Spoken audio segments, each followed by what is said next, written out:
राजस्थान सरकार जल्दी ही विधानसभा में धर्मांतरण कानून पारित करवाने वाली है, लेकिन साथ ही कई ऐसी जगहों के नाम भी बदलने की मांग उठने लगी है जो कि गुलामी की याद दिलाते थे या अनुचित तरीके से उन्हें रख दिया गया था। बीजेपी के सिविल लाइन के विधायक गोपाल शर्मा ने भी जयपुर की सबसे बड़ी पहचान कही जाने वाली एमआई रोड यानी कि मिर्जा इस्माइल रोड का नाम बदलने की मांग उठा दी है। अपनी सरकार से वे लगातार इसे लेकर मांग भी कर रहे हैं। हम जानने की कोशिश करते हैं कि आखिरकार क्या वजह है कि जयपुर की पहचान या राजस्थान के पूर्व प्रधानमंत्री मिर्जा इस्माइल का नाम बदलने की जरूरत आन पड़ी है। विधायक साहब, एमआई रोड जयपुर की पहचान है, फिर भी नाम बदलने की बात आप कर रहे हैं। कोई खास वजह है इसके पीछे की? देखिए, एमआई रोड जयपुर की पहचान नहीं है। जयपुर की पहचान है वहाँ के व्यापारी लोग, वहाँ पर होने वाला व्यवसाय, लोगों का आवागमन और जयपुर का मेन रास्ता होना।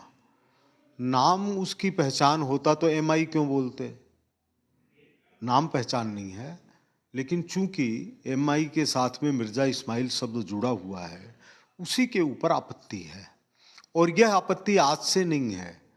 जब मिर्जा इस्माइल रोड का नाम रखा गया तो जयपुर के सभी सरदारों ने मिलकर के महाराजा मान सिंह जी से इस बात का विरोध किया था कि मिर्जा इस्माइल के नाम पर रोड नहीं रखी जाए। उनके क्या मोह थे, क्या कारण थे, ये पुराने जमाने की बात हो गई। लेकिन मिर्जा इस्माइल का जो चरित्र है वो एक देशद्रोही चरित्र है। देशद्रोही चरित्र इस नाते है कि उन्होंने भारत के आज़ादी के आंदोलन को जयपुर से दूर रखवाने में सबसे महत्वपूर्ण भूमिका निभाई। भारत के इतिहास में जिन एकाध क्षेत्रों में आज़ादी का आंदोलन नहीं चला, उसमें जयपुर शामिल है। और उसके लिए सिर्फ एक व्यक्ति जिम्मेदार हैं, जो यहाँ के प्रधानमंत्री थे, मिर्जा इस्माइल। वीर सावरकर ने अपने अनुभवों के आधार पर मिर्जा इस्माइल की विभिन्न गतिविधियों के ऊपर नजर डालने की कोशिश की है। जब वे मैसूर में थे तो उन्होंने सांप्रदायिकता फैलाने का काम किया। मैसूर में हिंदुओं के विरोध के कारण उनको वहां से हटना पड़ा। पूंजीपतियों का एक वर्ग, राजनीतिज्ञों का एक वर्ग और ब्रिटिश समर्थक लोगों का एक वर्ग, इन लोगों ने मिलकर के मिर्जा इस्माइल को जयपुर के अंदर प्रधानमंत्री बनवाया। और बनते ही मिर्जा इस्माइल ने अपनी शर्तों को पूरा किया। उन्होंने व्यवसायियों का मतलब एक प्रमुख व्यवसायी थे उस समय, घनश्याम दास बिरला, जिनकी भूमिका थी राजस्थान को लेकर के, उनको एनबीसी की जमीन दी। पिलानी के अंदर हायर सेकेंडरी स्कूल था, उसको को क्रमोन्नत किया, आज वो बिट्स के नाम से जाना जाता है। वीर सावरकर जी ने यहां तक लिखा है कि उन्होंने जयपुर के अंदर सांप्रदायिकता इस कदर फैलाई कि मस्जिदों की भूमि को बढ़ाने का काम किया और मंदिरों को तुड़वाने का काम किया। इसके अलावा ऐसी कौन सी परिस्थिति आ गई कि उनको बीच में जाना पड़ा। लोगों का विरोध इतना बढ़ गया कि मिर्जा इस्माइल को जयपुर छोड़ करके जाना पड़ा। और जयपुर छोड़ करके कहां गए? जो देश में सबसे ज्यादा अलगाव के मुहाने पर खड़ा था, हैदराबाद। और हैदराबाद में उनके जाने पर यह स्थिति पैदा हो गई कि हैदराबाद भारत से जुड़ा रहेगा कि नहीं जुड़ा रहेगा, इसके ऊपर प्रश्न चिन्ह खड़ा हो गया। ये सब करने के पीछे अगर किसी की भूमिका है तो वो मिर्जा इस्माइल की है। मैंने तत्कालीन इतिहास सिर्फ सावरकर जी के स्टेटमेंट ही नहीं, बल्कि मिर्जा इस्माइल की खुद की लिखी हुई जीवनी, उस समय मिर्जा इस्माइल का जिस रूप में गांधी जी ने, जवाहरलाल जी नेहरू ने उल्लेख किया है, उन सब को शामिल करने के बाद में ये पाया कि मिर्जा इस्माइल देशद्रोही थे और जयपुर के अंदर देशद्रोही के नाम पर कोई सड़क नहीं होनी चाहिए। देशद्रोही, गद्दार, ये सब शब्द लिखे हुए उनके लिए, आप खुद भी बता रहे हैं। जब आप एमआई रोड से गुजरते हैं, आपकी फीलिंग क्या होती है सबसे पहले? क्योंकि मेन रास्ता है जयपुर को जोड़ने वाला, नए शहर पुराने शहर को। कुछ सोचा होगा तभी आपने इतनी बड़ी मांग रखी है। इसलिए कि मेरा यह सोचना है कि जयपुर के आराध्य गोविंद देव जी हैं। अगर उस जगह का नाम गोविंद देव मार्ग हो और उसी तरह से उस क्षेत्र का विकास हो, तो लोगों के अंदर बहुत प्रफुल्लता होगी, खुशी होगी और एक अद्वितीय वातावरण होगा। जैसे ये उसी तरह का मसला है, जब मैं अयोध्या का कवर करने जाता था तो मैं लोगों से पूछता था कि वो जगह कहाँ है। मैं तो कहता था वो जगह कहाँ है, वो लोग कहते थे राम मंदिर जाना है, राम जन्मभूमि जाना है। तो हमको मिर्जा इस्माइल का नाम जयपुर में कभी उनकी जयंती मनाते हुए देखा गया, इतने ही महान थे तो।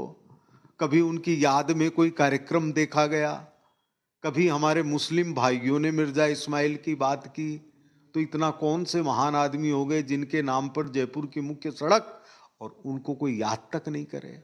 इसलिए कि वो देशद्रोही थे और जयपुर का जनमानस देशद्रोही को स्वीकार नहीं करेगा। आपकी कोशिश थी हसनपुरा हरिपुरा हो गया। हाँ, इसमें क्या हुआ है कि 4 नंबर डिस्पेंसरी से लेकर एनबीसी का नाम हरिपुरा हो गया, सर्वसम्मति से हुआ, सभी लोग साथ थे। अब क्या है कि जो ये अपने एनबीसी से आगे की सड़क है उसको लोग बोलते हसनपुरा है, लेकिन वो हसनपुरा नहीं है, वो हशमपुरा है और उसके गांव उसके बगल में है बड़ौदा। तो चूंकि नाम ही उसका हसनपुरा नहीं है तो बदलें कैसे, तो इसलिए वो हसमपुरा रहेगा। उसके भी इतिहास को देखेंगे, बगल में बड़ौदा गांव है। तो ये जो भारत की अपनी जो पुरानी प्राचीन संस्कृति के हिसाब से रखे हुए नाम हैं, उनके नाम तो विकसित होने चाहिए, और जो मजबूरी में, गुलामी में, आतंकवाद फैला करके किए हुए हैं उनके नाम हटने ही चाहिए। आपकी सरकार है, डबल इंजन की भी सरकार है, राजस्थान में भी आपकी सरकार है, राजस्थान में भी आपकी सरकार है। क्या तथ्य रखेंगे एमआई रोड के नाम बदलने के लिए? देखिए, पुरानी चीजें हैं, बार बार ये कहा जाता है, विपक्ष की तरफ से भी कहा जाता है कि पुरानी चीजों के साथ क्यों खेलवाड़ करते हो, बार बार क्यों नाम बदलते हो, क्यों चीजें खोजते हो, जैसे इस तरह की बातें आती है। कोई ठोस तथ्य या कुछ चीज जो सरकार के सामने रखेंगे ताकि सरकार भी इस बारे में सोचे कि हाँ, ये जायज मांग है। सरकार का तो सोचा हुआ है। आप देखिए, जब भारत आजाद हुआ तो इंडिया के रूप में जानते थे। क्यों कहा गया इंडिया दैट इज भारत? कोई कहता है कि आप पुरानी बातों को क्यों लागू कर रहे हैं, हमारा भारत है, हम क्यों नहीं करेंगे। आज फिर भारत की बात आने लग गई है। तो इसलिए जब भी जनता जागे, हमको ये पता चले हमारे 10 पीढ़ी पहले ऐसे महापुरुष हुए थे जिन्होंने अपना सर्वस्व न्योछावर कर दिया देश के लिए, तो हमको गर्व होगा या हम कहेंगे पुरानी बातें जाने दो? वही विषय इससे जुड़ा हुआ है। लेकिन आरोप प्रत्यारोप भी होंगे इसके साथ, ऑपोजिशन इसका शायद विरोध करना शुरू कर दे, तो क्या आपके पास तर्क हैं जवाब देने के लिए उन्हें? नहीं, मैं तो ऐतिहासिक आधार के ऊपर अपनी बात कर रहा हूं। इसमें क्या तर्क और क्या वितर्क? सूर्य उगा हुआ है तो सूर्य उगा हुआ है। अब कोई आंख बंद करके कहे कि सूर्य नहीं उदय है तो उसका क्या उपाय है? उन लोगों को तो कोई मतलब ही नहीं है जयपुर से, जयपुर के सारे जो यहाँ के रीति रिवाज हैं, क्रियाकलाप हैं। इतना ही मिर्जा इस्माइल से प्रेम होता तो मैंने कहा ही कि कभी कोई उनका दिन तो मनाते हैं आज तक।